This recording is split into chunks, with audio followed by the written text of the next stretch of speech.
Life is filled with little bumps. The neck belts, introduced last month in an attempt to reduce head injuries. Last year, Pontiac introduced its dent-proof front bumper. Remember when cars were made of more metal than technology?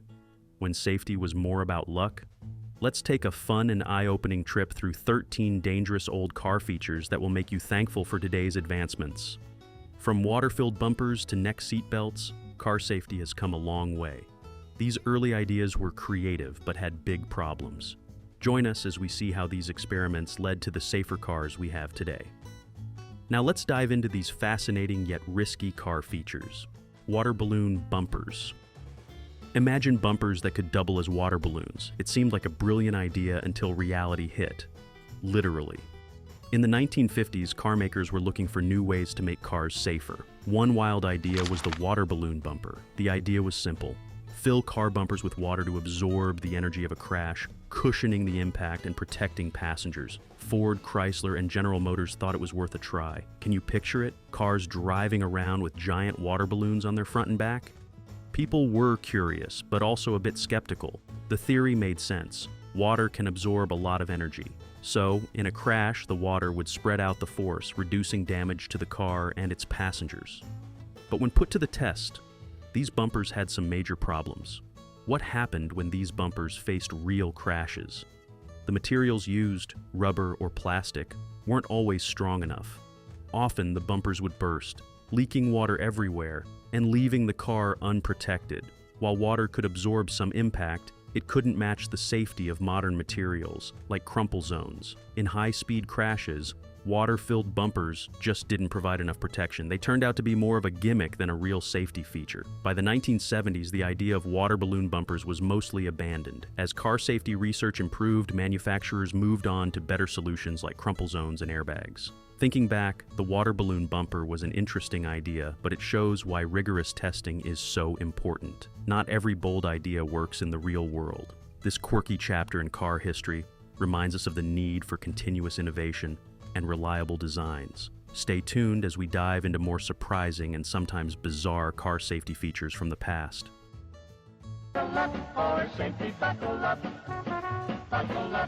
Neck seat belts. Safety innovation or a neck brace in disguise. During the 1960s, car manufacturers toyed with the idea of neck seat belts. These prototypes aimed to prevent whiplash by restraining the head. The concept skipped the traditional chest and lap restraints, focusing solely on securing the neck, much like a scarf.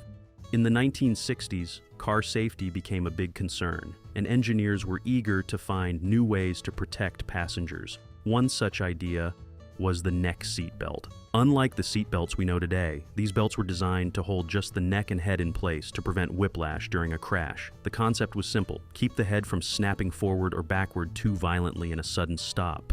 It seemed like a good idea because whiplash injuries were common and often caused long-term pain. But there were problems. What do you think happened when these neck seat belts were put to the test? Instead of helping, they could cause severe strain on the neck muscles. The force from a crash would go directly to the neck, potentially causing more harm than good. Another issue was that these neck seat belts were never thoroughly tested in real-world scenarios.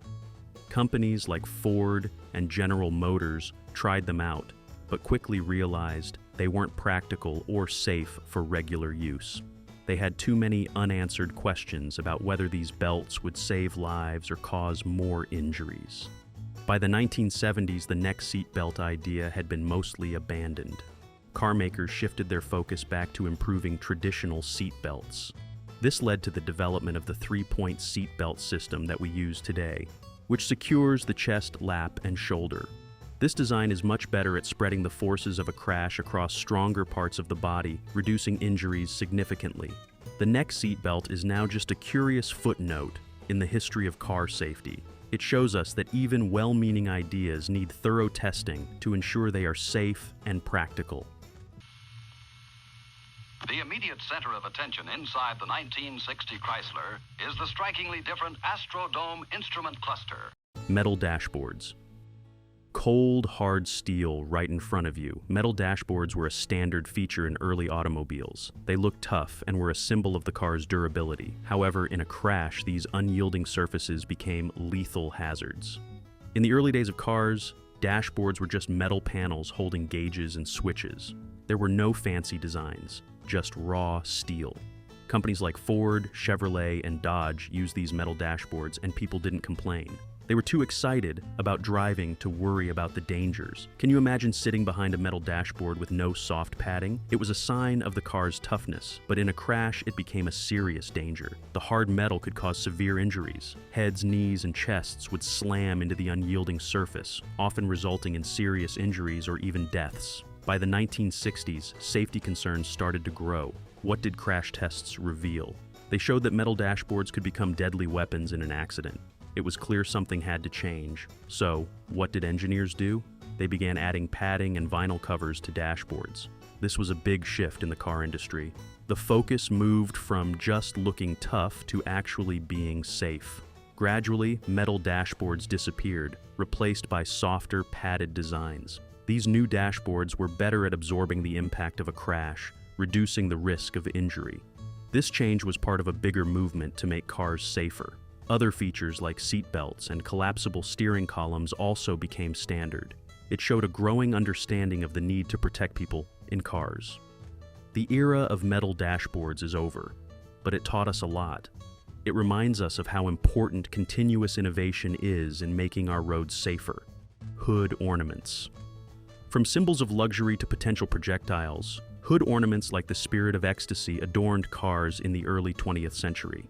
These elegant designs were more than just decorations. They were statements of style and brand identity. However, in the event of a collision, these beautiful sculptures turned into lethal projectiles. In the early 20th century, hood ornaments were the height of automotive elegance and a symbol of luxury. Think of iconic designs like Rolls-Royce's Spirit of Ecstasy, Packard's Goddess of Speed, and Cadillac's Wreath and Crest. These decorations weren't just for looks. They showed off the car's status and the owner's pride. Drivers saw these ornaments as badges of honor, showing off the sophistication and tech power of their cars. Take Dodge's bold charging ram ornament, for example. It symbolized strength and resilience. These fancy figures caught people's eyes and sparked conversations among car lovers and onlookers.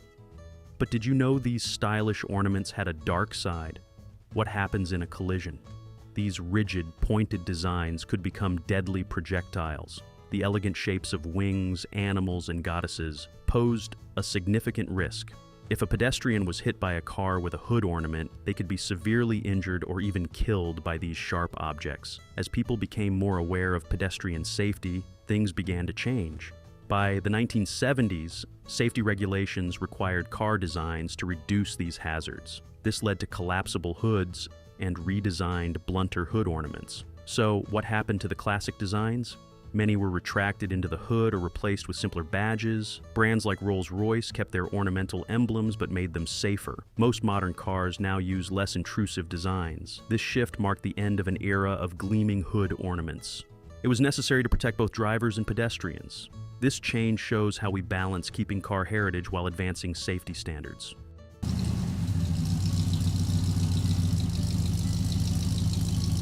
Glass pack mufflers.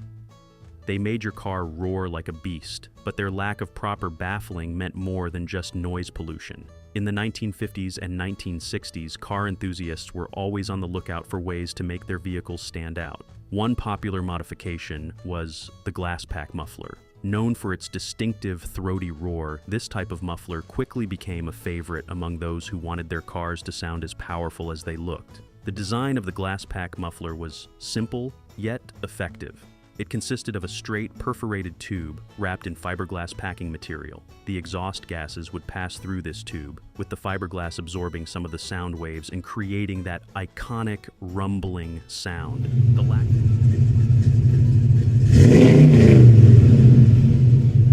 The lack of complex baffles meant less restriction on the exhaust flow, which some believed could slightly improve engine performance. However, the simplicity of the glass pack muffler also came with significant drawbacks. The most immediate issue was noise pollution. The roar that enthusiasts loved so much was excessively loud by any standard, often exceeding legal noise limits. This made glass pack mufflers a frequent target of noise ordinances and traffic citations. But the problems didn't stop at noise pollution. The lack of proper baffling and more sophisticated sound dampening technology meant that these mufflers did a poor job of filtering out harmful emissions. As a result, cars equipped with glass pack mufflers often contributed to air pollution, releasing more unburned hydrocarbons and other pollutants into the atmosphere. Furthermore, the intense heat and vibration that these mufflers endured often led to rapid deterioration of the fiberglass packing. Over time, the muffler would become even louder as the packing disintegrated, leading to increased noise and further inefficiency in filtering emissions. As environmental awareness and regulations grew in the late 20th century, the glass pack muffler began to fall out of favor. Stricter emission standards and noise control laws made it increasingly difficult for these mufflers to remain street legal. Manufacturers and car enthusiasts alike shifted towards more advanced muffler designs that could balance performance with environmental responsibility. The glass pack muffler remains a nostalgic relic of a bygone era, symbolizing the raw, unfiltered enthusiasm of early car culture. It serves as a reminder of how automotive technology and regulations have evolved to create a more balanced approach to performance and environmental stewardship. To move these 50-ton rigs requires engines with as much as 250 horsepower. But to stop them safely takes 15,000 horsepower brakes. That calls for real stopping power. Asbestos brake pads. These brake pads were great for stopping and for filling your lungs with hazardous asbestos fibers. In the mid-20th century, asbestos was hailed as a miracle material. It was heat-resistant, durable, and inexpensive, making it an ideal component for various industrial applications, including automobile brake pads. For decades, asbestos brake pads were standard equipment in vehicles, prized for their ability to withstand the intense heat generated during braking. Asbestos brake pads provided excellent stopping power. They were reliable and effective, ensuring that vehicles could come to a halt quickly and safely. This made them a popular choice among manufacturers and drivers alike. However, the very qualities that made asbestos so useful also made it incredibly dangerous. The danger of asbestos brake pads lay in their composition. Asbestos fibers are incredibly fine and can easily become airborne when the material is disturbed. When drivers applied the brakes, tiny asbestos fibers were released into the air, both inside and outside the vehicle. These fibers posed a significant health risk to anyone who inhaled them, including mechanics, drivers, and pedestrians. Inhalation of asbestos fibers is known to cause serious respiratory diseases, including asbestosis, lung cancer, and mesothelioma. The health risks associated with asbestos exposure were not fully understood or widely acknowledged until the latter half of the 20th century. By then, countless individuals had already been exposed to the hazardous fibers. As awareness of the dangers of asbestos grew, regulatory agencies around the world began to take action. In the 1980s and 1990s, the use of asbestos in brake pads and other automotive components was heavily restricted and eventually banned in many countries. Manufacturers turned to safer alternatives, such as ceramic and semi-metallic brake pads, which offered similar performance without the associated health risks. The transition away from asbestos brake pads marked a significant advancement in automotive safety and public health. It highlighted the importance of ongoing research and regulation to protect consumers from hidden dangers in everyday products. The legacy of asbestos brake pads serves as a stark reminder of how far we've come in understanding and mitigating the risks associated with automotive materials. Non-collapsible steering columns. A crash could turn your steering wheel into a spear. Learn how this outdated feature led to severe injuries. In the early days of automobile manufacturing, the steering column was a rigid, unyielding structure. It connected the steering wheel directly to the car's wheels, providing the driver with precise control. While this design was straightforward and effective, it also posed a significant risk in the event of a collision. Imagine driving a car where the steering wheel could become a deadly weapon in a crash. This was the reality for many drivers before the introduction of collapsible steering columns. In an accident, the force of the impact could propel the steering column forward. turning it into a spear aimed directly at the driver. The results were often catastrophic, leading to severe injuries or fatalities. The dangers of non-collapsible steering columns became increasingly apparent as car ownership grew and more vehicles took to the roads. Accident statistics showed a troubling pattern. Drivers were being impaled by their own steering wheels. The rigid nature of these columns meant that there was no mechanism to absorb the impact energy, leading to a direct transfer of force to the driver's chest and abdomen. By the late 1960s, safety advocates and engineers began pushing for changes. One of the most significant advancements in automotive safety came in 1967 when General Motors introduced the first collapsible steering columns. These innovative designs featured a series of joints and sections that could collapse upon impact, significantly reducing the risk of impalement. The collapsible steering column worked by absorbing the energy of the crash, allowing the column to fold and compress rather than remaining rigid.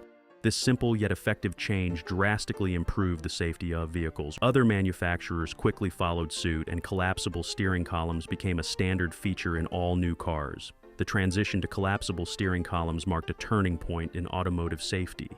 It underscored the importance of designing vehicles that not only provided control and comfort, but also protected the occupants in the event of an accident. This advancement helped pave the way for other safety innovations, such as airbags and crumple zones, which further enhanced the survivability of car crashes.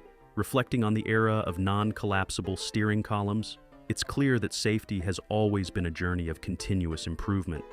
As we move forward, we must remember the lessons of the past and continue to prioritize innovations that safeguard drivers and passengers alike. Bench seats. Roomy and comfy for sure, but in a collision, they offered little in terms of passenger protection. Bench seats were once a common feature in many cars, particularly popular from the 1940s through the 1970s. These wide, continuous seats could accommodate 3 passengers in the front row, making them ideal for families and those who appreciated a spacious and comfortable ride. The design was simple and functional, providing ample room for passengers to stretch out and relax. However, the very design that made bench seats so appealing also posed significant safety risks. In the event of a collision, bench seats offered minimal protection to passengers. Unlike modern bucket seats that cradle the body and help to distribute the forces of a crash more evenly, bench seats provided little support or restraint. Without adequate support, passengers seated in the middle of a bench seat were especially vulnerable. During a sudden stop or crash, they could be thrown forward with great force, colliding with the dashboard, windshield, or other occupants. Even passengers seated at the ends of the bench faced increased risk, as there were no side bolsters to help keep them in place. Seatbelts were another critical issue. In the early days, many cars with bench seats either lacked seatbelts entirely or had only lap belts, which did not adequately protect the upper body. This left passengers at a higher risk of serious injury during a collision, as their bodies could still be thrown forward violently. As the understanding of vehicle safety evolved, so too did the design of car seats. By the 1980s, bench seats began to fall out of favor, replaced by individual bucket seats that provided better support and protection. These seats were designed to hold occupants more securely in place, reducing the risk of injury in a crash. Additionally, the introduction of 3-point seat belts, which secure both the lap and shoulder, further enhanced passenger safety. The decline of bench seats in favor of bucket seats and more advanced restraint systems marked a significant improvement in automotive safety. It highlighted the importance of seat design in protecting passengers and preventing injuries. While bench seats are now mostly found in older vehicles and a few modern trucks, their legacy serves as a reminder of how far we've come in making cars safer for everyone. No seatbelts. Can you imagine driving without seatbelts? Believe it or not, cars didn't always have this crucial safety feature. What happened when cars didn't have seatbelts? Let's find out. In the early days of cars, seatbelts were not a standard feature. People didn't think much about safety when cars first became popular. It wasn't until the mid-20th century that the importance of seatbelts became clear. What did people do before seatbelts? Imagine getting into a crash and having nothing to keep you from flying forward into the dashboard or windshield. The impact could cause severe injuries, or even death. How did people survive? Early on, people thought seatbelts were unnecessary and even uncomfortable. Some believed that in a crash, it was better to be thrown clear of the car rather than be strapped in. This dangerous misconception led to many avoidable injuries and fatalities. But what changed? As car crashes became more common and more studies were conducted, the data showed that seatbelts dramatically increased the chances of surviving a crash. By keeping passengers securely in their seats, seatbelts prevented them from being thrown around inside the car or ejected from it.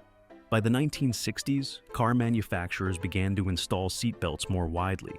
However, it took time and a lot of public awareness campaigns to convince people to use them regularly. Governments eventually stepped in, making seatbelts a mandatory feature in all new cars and passing laws requiring their use.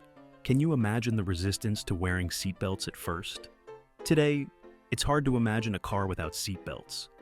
They are a simple yet incredibly effective safety feature that has saved countless lives. The transition from cars without seatbelts to those with this essential safety device marks one of the most significant advancements in automotive safety.